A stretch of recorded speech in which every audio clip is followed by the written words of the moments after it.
Hey guys, how's it going? How to lower ping in Roblox.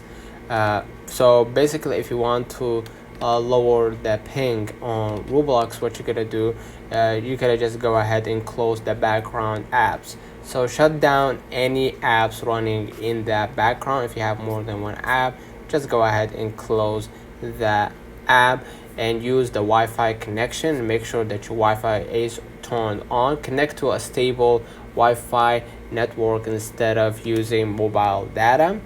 And basically you have to move closer to the router. Ensure that you are close to your Wi-Fi router for a stronger signal, and then disable the VPN. Turn off any VPN service that you may be using, and then play on low traffic servers to try to play during times when fewer people are online, and then you're gonna restart the device if that all didn't work out with you. So restart your mobile device to refresh the connection. So let's find out the comments if this video helped you.